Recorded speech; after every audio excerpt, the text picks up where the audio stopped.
Welcome to the Suicide Prevention Show here on 1360 WLBK, a show that attempts to shed some light on the darkness of suicide. With us, as always, Citizen Mike. How you doing, my friend? I'm here. Chuck Seabrass. Chuck? I can't get much better, quite frankly. Thanks, can't get much more here than you are. And, of course, Tamara Sutton, all the way from the great state of Michigan. How you doing, Tamara? It's great to be here and with you again. Thanks, guys. And, Tamara, of course, this first segment is always Tamara's highlights, but we were talking off the air about the fact that lots of people saw the advertisement during the Super Bowl. General Motors had an ad concerning one of their products, and it was one of the robots. Let me just explain. We received an email from the American Foundation for Suicide Prevention. This is from Bob Gibbia, Executive Director of the American Foundation for Suicide Prevention. And he said that earlier this week, the American Foundation for Suicide Prevention asked General Motors to pull an advertisement and cease any further promotion and marketing of the ad, which features a GM factory robot who gets laid off, becomes depressed, and then makes a suicide attempt. This morning, and this was dated on the 12th of February, this morning our foundation and had several conversations with GM executives and is pleased to announce that GM has decided to pull the ad, including any plans to air in upcoming television programs or on any company website. GM has indicated that they will revise the ad, removing the scene of the suicide attempt and any implication of suicide before releasing the ad in the future. The American Foundation of Suicide Prevention and GM has issued a joint statement about the company's decision, and AFSP applauds General Motors for taking these actions.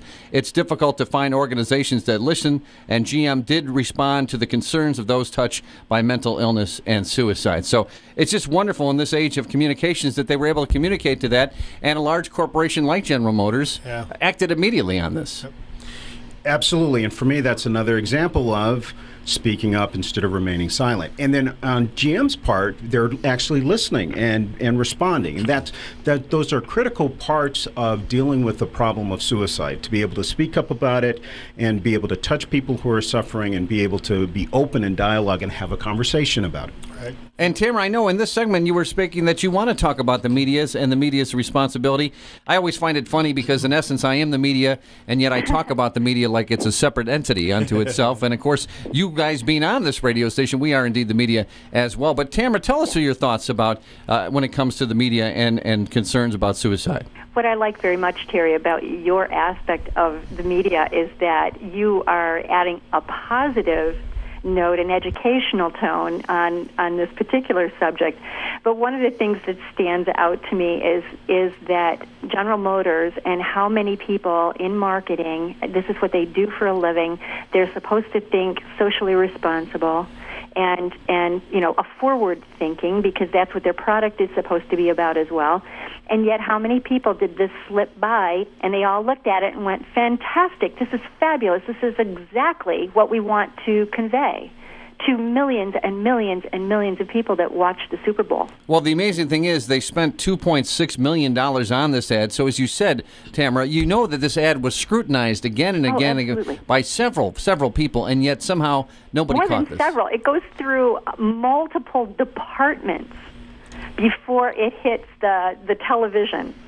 And censors have to look at it as well. So, I mean, there's a plethora of individuals that look at these. And so that is one of my big concerns. You know, one of the things that I'm always impressed by is that when you look at our historical documents, that were set forth, Declaration of Independence and, the Constitution and all of those, the people that put those together had the courage to think 7 generations ahead.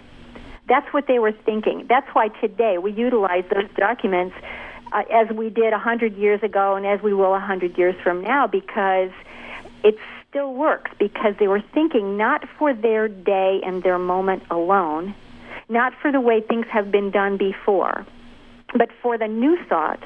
And that takes digging into your heart deep. That takes really venturing into a whole new avenue to think responsibly, to think about how, under any circumstance, could this possibly be perceived.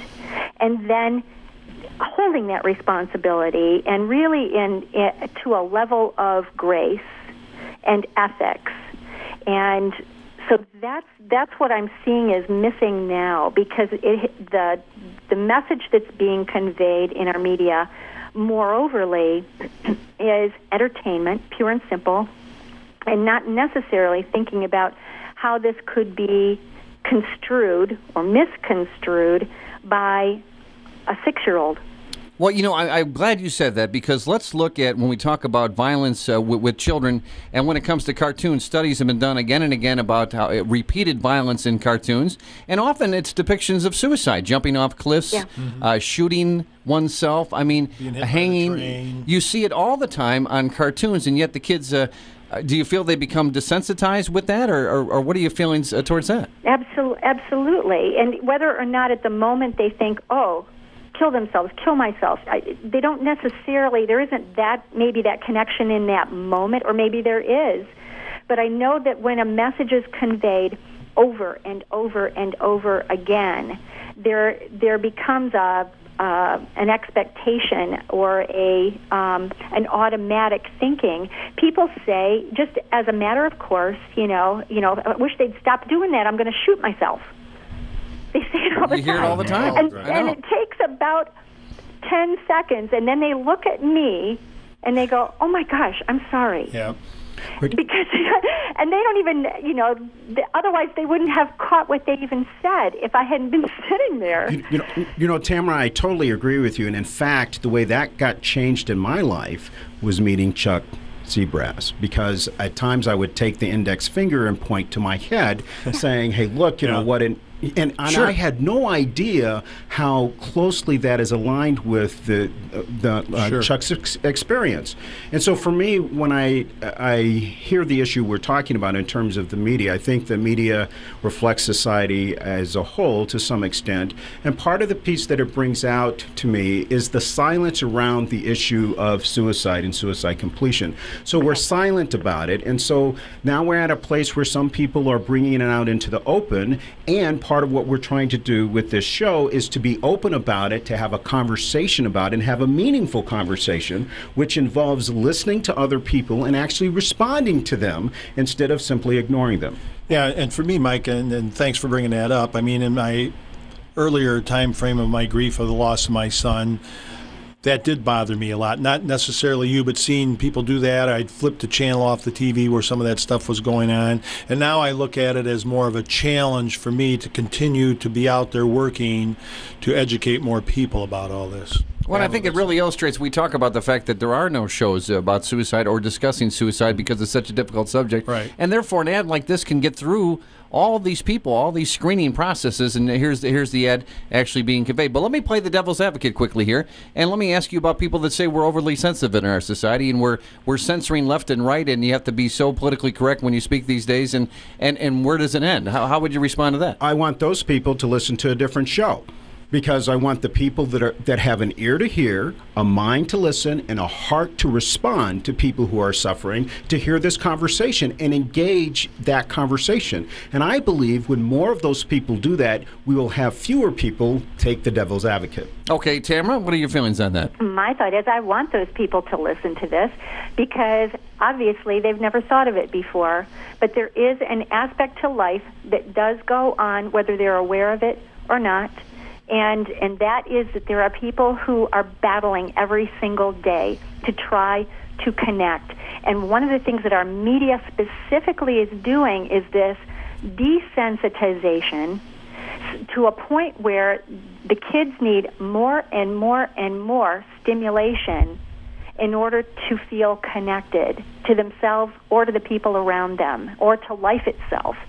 And that might be part of the issue. So I want those people to listen, just to recognize that there is something going on here. There are people who are in big trouble and need to connect. So let's raise an awareness. I mean, why will it not be placed on the front page of the New York Times or somewhere in it that GM agreed to pull this ad, and here's why? Well, that's what I was going to mention, because if you recall, the week after the Super Bowl, even a couple days before, the big controversy was the Snickers ad, right, where they thought that was a homophobic ad, and then the Kevin Federline ad concerning fast food and how that reflected people that worked in fast food, but nobody mentioned this ad concerning suicide. So, I mean, that really shows you where our society is at. Except for the American Association of... Well, that took them a week and a half later, and that's when GM did respond immediately. I'd have to defend them in that. And as you said, Tamara, they should have gotten the national recognition they deserve for that.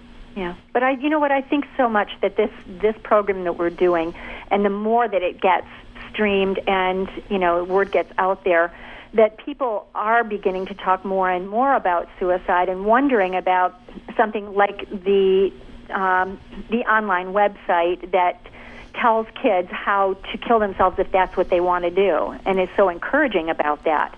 We talked about that on a previous show. And we did talk about it on a previous show, and that's part of media too. The fact that they have a right to freedom of speech, but where does responsibility pick up? Where is our thinking 7 generations ahead? Where do we find that point where we stop and say, you know what, there's a line here we better not cross? And to me, that's part of the conversation process. So we talk about the media, we talk about corporations as if they're entities that are separate, but actually these are human beings that are making decisions, and they're making them together, and they're speaking as one voice that has not been sensitized to these subjects. And so to me, that's really what this is about, is getting the message out, dialoguing about it, talking with other people, conversing about it, and on this show to do it in a way that is sensitive and that encourages people to have that conversation. Well, and I always think about it, I'll get it, it's not exactly right, but when it comes to my freedom of speech is limited to me shouting fire in a crowded movie house, because where do you draw the line? Absolutely. So part of the point there is that we want to engage in communication that does not injure other people. We don't want to cause injury to other people. And the fact that, at least one perspective I have on that, is when it comes to people's feelings, we don't always know unless somebody speaks up and says, hey, look, that offends me. I mean, I was 40-something years old when I met Chuck, and who knows how many hundreds of times I had engaged in that gesture, how many times I had seen that gesture. But I tell you, now I can't even start without thinking about another human being here who is suffering because of a loss associated with that gesture. The website is tamarasutton.com. Tamara, you always stimulate great conversation here during the show. We do have to break and go to our next segment, but always a pleasure, my dear. Again, people can go to your website. They can blog with you. They can have conversations concerning this with you. And I believe are you working on a second book, Tamara? I'm working on a second book. I also just blogged about our program. And I would love for anyone listening to please go to my website and just make comments. It's so easy to do. And make comments and tell us, what do you want us to talk about? What would you like to hear about, know about more? Where are resources? Ask your questions, and we'd love to address those. All right, very good. We'll be back with our next segment. You're listening to the Suicide Prevention Show here on 1360 WLBK.